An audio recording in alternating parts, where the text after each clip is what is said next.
Waalaikumsalam warahmatullahi wabarakatuh.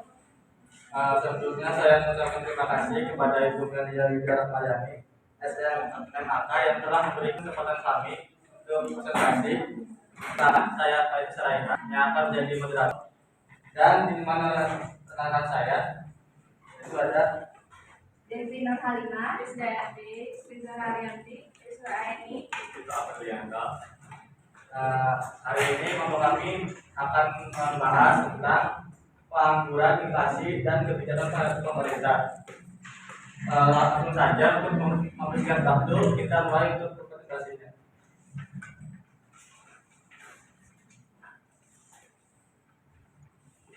Baik, terima kasih kepada moderator yang telah memberikan saya kesempatan untuk menyampaikan materi. Materi yang pertama adalah pengangguran.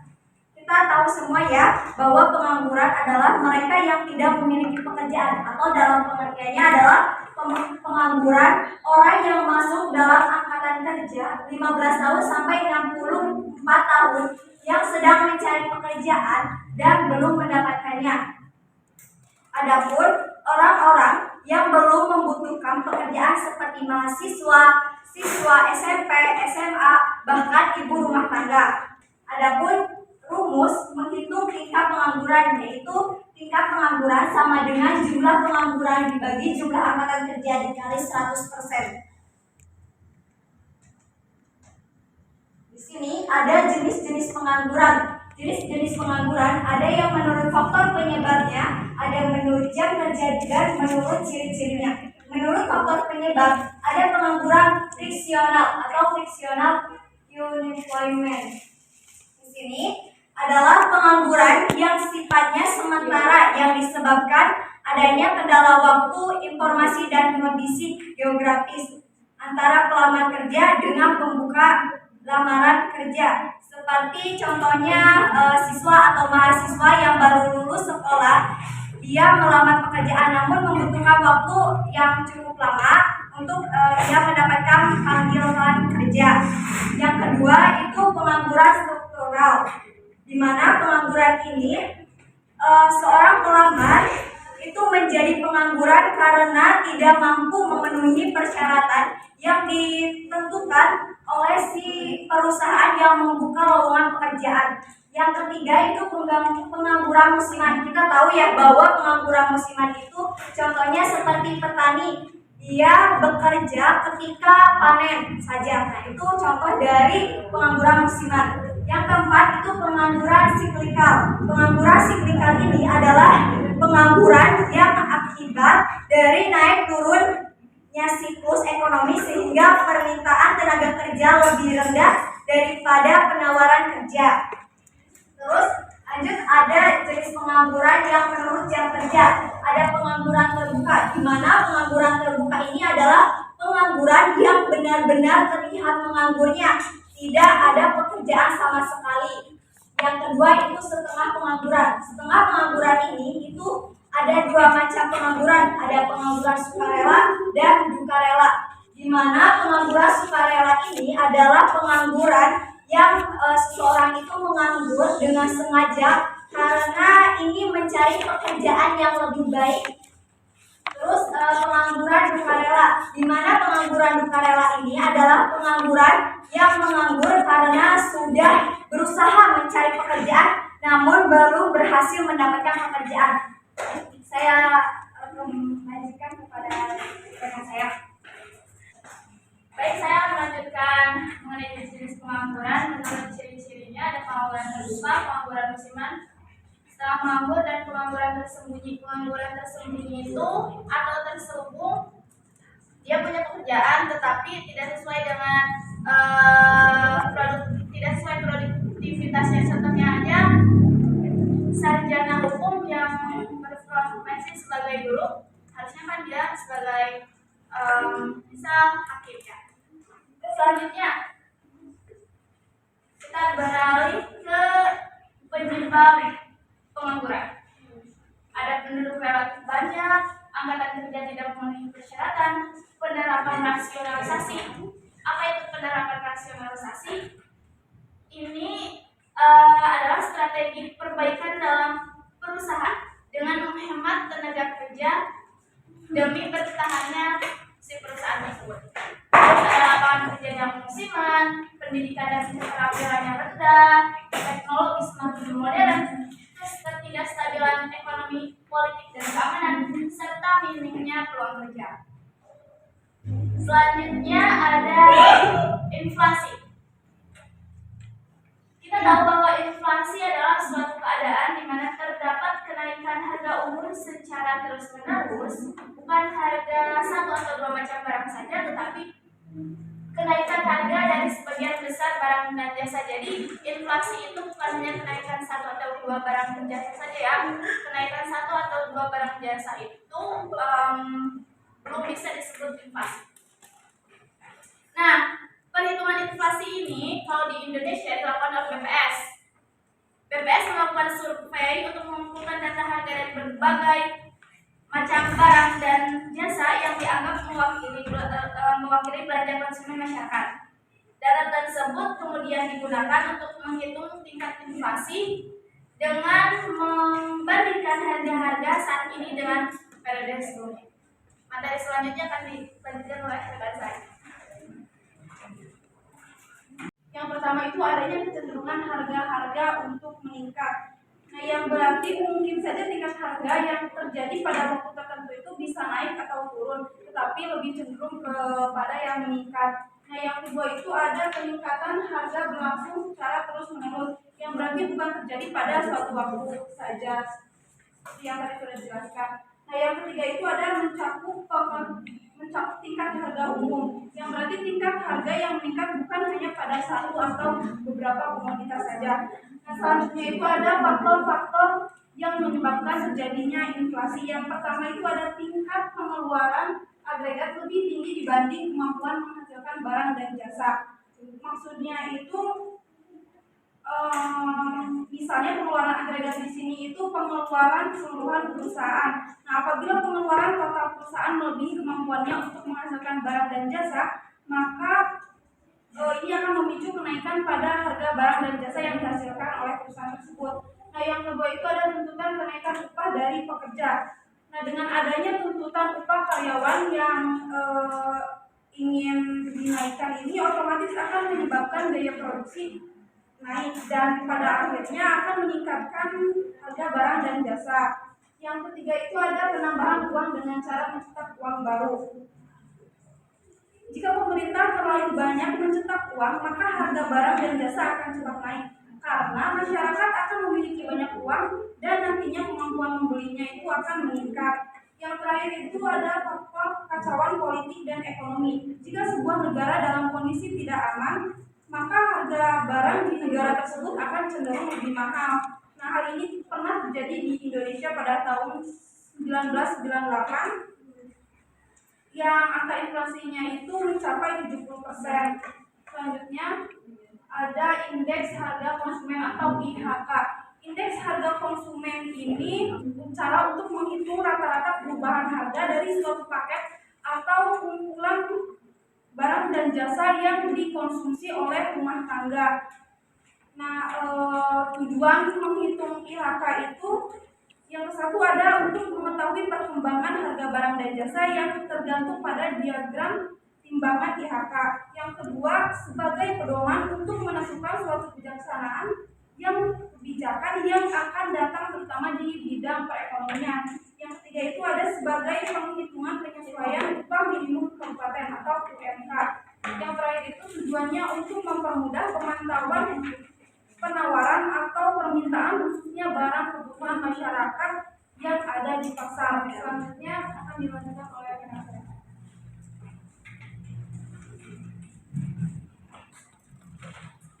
Berikutnya macam-macam inflasi. Berdasarkan penyebabnya ada 4. Yang pertama, inflasi permintaan. Maksudnya inflasi yang disebabkan oleh adanya tarikan permintaan terhadap barang dan jasa sehingga mendorong harga untuk meningkat. Yang kedua, inflasi penawaran. Maksudnya inflasi yang ditimbulkan karena desakan kenaikan biaya produksi terutama gaji atau upah. Yang ketiga, inflasi spiral adalah inflasi yang disebabkan oleh kenaikannya yang didorong oleh kenaikan gaji dan diikuti oleh kenaikan harga lagi dan diikuti kenaikan gaji. Yang keempat, inflasi impor.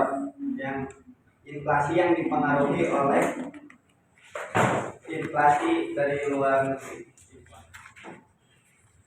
Berikutnya berdasarkan kalkulasi dan atau Keynes. Yang pertama, kebijakan bertahap. Kebijakan bertahap yaitu menghendaki pengurangan laju pertumbuhan jumlah uang yang beredar. Yang kedua, kebijakan drastis, yaitu menghendaki pengurangan jumlah uang yang beredar secara drastis. Pengambilan kebijakan berusaha menghilangkan inflasi secara cepat, namun dengan pendekatan ini peningkatan jumlah pengangguran menjadi lebih besar. Yang ketiga, kebijakan penghasilan, yaitu menghendaki adanya penekanan tingkat upah secara cepat, baik dengan perundang-undangan atau dengan himbauan. Yang keempat, kebijakan insentif perpajakan. Dalam kebijakan ini, pemerintah mengenakan pajak tambahan terhadap perusahaan-perusahaan yang menaikkan tingkat upah dan justru mengurangi pajak terhadap perusahaan yang tidak melakukan kenaikan tingkat upah. Berikutnya, kebijakan pemerintah. Kebijakan fiskal dan kebijakan moneter umumnya dianggap sebagai kebijakan untuk mengelola sisi permintaan akan barang dan jasa dalam suatu perekonomian. Itu contoh kurvanya. Selanjutnya akan dijelaskan oleh Selanjutnya ada jenis-jenis kebijakan. Yang pertama, kebijakan fiskal, yaitu kebijakan yang dilaksanakan oleh pemerintah dengan cara memanipulasi anggaran pendapatan dan belanja negara. Artinya, pemerintah dapat meningkatkan atau menurunkan pendapatan negara atau belanja negara dengan tujuan untuk mempengaruhi tinggi rendahnya tingkat pendapatan nasional. Pada umumnya, pemerintah akan berusaha menentukan target belanja negara, kemudian menentukan tingkat pendapatannya paling tidak dapat menutup seluruh anggaran belanja yang telah ditetapkan tersebut. Yang kedua ada kebijakan moneter. Kebijakan moneter adalah kebijakan yang mempengaruhi permintaan dan penawaran akan uang guna menjamin kestabilan ekonomi. Ada 3 macam instrumen kebijakan moneter. Yang pertama, kebijakan pasar terbuka. Yang kedua, kebijakan diskonto. Dan yang ketiga, kebijakan dening atau cadangan perbankan. Yang pertama, kebijakan pasar terbuka, yaitu kebijakan moneter dengan pasar terbuka ini digunakan untuk menambah atau mengurangi jumlah uang yang beredar dengan cara pemerintah, dalam hal ini bank sentral, turut serta dalam jual beli surat berharga. Kalau pemerintah ingin menambah jumlah uang yang beredar, maka ia membeli surat berharga di pasar modal. Sedangkan kalau pemerintah bermaksud mengurangi jumlah uang yang beredar, maka ia menjual surat berharga tersebut. Yang kedua, kebijakan diskonto. Dalam kebijakan diskonto ini, pemerintah yaitu bank sentral menentukan tingkat atau suku bunga kredit terhadap dana yang dipinjam oleh bank-bank umum dari bank sentral. Kemudian, bank umum dalam memberikan kredit kepada nasabah harus memungut bunga pinjaman pula. Supaya bank umum tidak menderita rugi, maka ia harus memungut bunga dengan suku bunga yang lebih tinggi daripada suku bunga yang dikenakan oleh bank sentral terhadap bank umum. Yang ketiga, kebijakan deking atau cadangan perbankan. Bank sentral sebagai banknya dari bank mengatur bank-bank lain dalam melakukan usahanya, khususnya dalam hal yang berkaitan dengan pengendalian kestabilan ekonomi. Bank umum dalam memberikan kredit kepada nasabah harus mengingat ketentuan yang diberikan oleh pemerintah, yaitu bank sentral. Bank umum dalam memberikan kredit harus didekking dengan sejumlah kekayaan tertentu seperti emas, valuta asing, sertifikat Bank Indonesia, dan deposito berjangka dan uang inti. Terima kasih.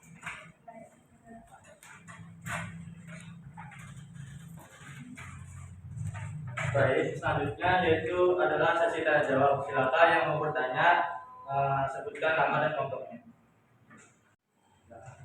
Perkenalkan, nama saya Tina Sania dari kelompok 1. Izin bertanya, bagaimana cara mengukur inflasi dalam suatu negara? Terima kasih. Perkenalkan, nama saya Adi Sulistia ini dari kelompok 4. Masa sekarang ini kan sering berkembangnya teknologi, semakin banyak pengangguran karena kurang menguasai teknologi. Bagaimana solusi yang diberikan pemerintah untuk masalah tersebut? Ada lagi yang mau bertanya?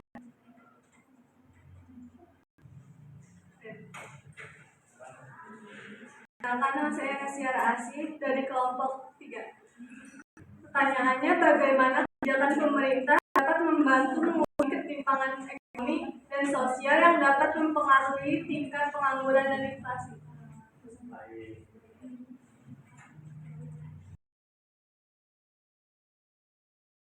Terima kasih untuk pertanyaannya.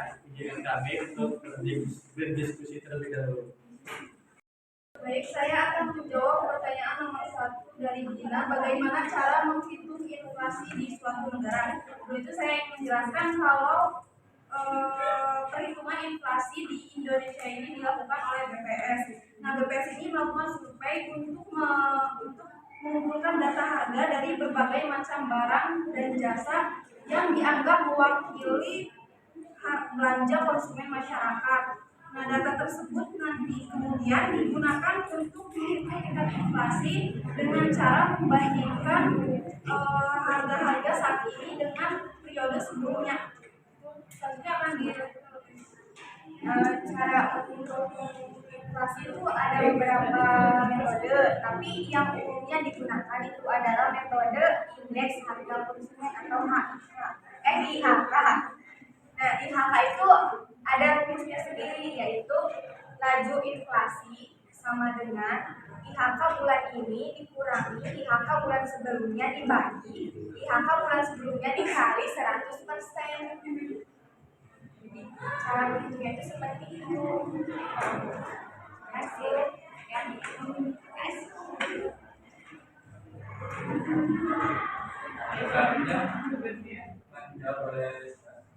Baik, saya akan menjawab pertanyaan nomor 2 dari Ani.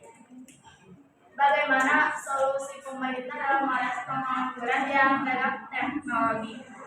Misalnya Kementerian Tenaga Kerja ya, antisipasinya jadi dalam suatu seminar dialog nasional, Kemenaker mengatakan kalau pemerintah menjadikan pelatihan vokasi untuk kebijakan strategis sebagai salah satu antisipasi dampak pengangguran akibat digitalisasi dan otomatisasi teknologi. Kebijakan strategis tersebut harus melibatkan pengusaha dan pekerja. Jadi maksudnya adalah adanya pelatihan vokasi strategi dari Kemenaker, dan selanjutnya akan ditambahkan. Pemerintah juga mendorong dialog sosial yang lebih intensif dengan pengusaha dan pekerja dalam mengantisipasi dampak otomatisasi dan digitalisasi, sehingga dialog antara pemerintah, pengusaha dan pekerja tak hanya sekadar isu pengupahan, tapi juga membahas tantangan dunia kerja yang akan datang sebagai dampak revolusi teknologi. Bisa disebutkan ya, yang pertama adanya vokasi, pelatihan vokasi, yang kedua adanya dialog antara pengusaha dan calon pekerja. Apakah pemerintah sudah menerapkan solusi tersebut? Saya rasa pelatihan vokasi sudah diterapkan di sekolah-sekolah, terutama sekolah-sekolah vokasi ya, SMK kan sekolah-sekolah vokasi. Di SMK ada teknologi RPL, TKJ, kemudian pemasaran, sekarang diganti jadi bisnis digital. Kan namanya dulu kan jurusan pemasaran, ya di sekarang bisnis digital. Begitu.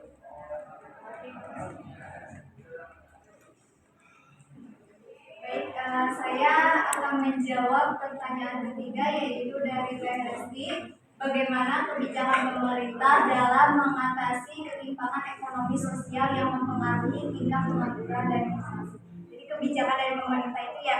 Jadi tadi kan sudah disampaikan oleh Liz bahwa kebijakan dari pemerintah itu adalah kebijakan fiskal sama kebijakan moneter. Di mana kebijakan fiskal ini pemerintah dapat meningkatkan atau menurunkan pendapatan negara atau belanja negara dengan tujuan untuk mempengaruhi tinggi rendahnya tingkat pendapatan nasional. Sedangkan kalau kebijakan moneter itu dikeluarkan karena pengaturan persediaan uang. Jadi kebijakan moneter ini dikeluarkan untuk pengaturan persediaan uang itu dengan tujuan kebijakan moneter ini mencegah terjadinya peningkatan uang beredar secara berlebihan atau sangat kurang. Bagaimana Mbak Lesti?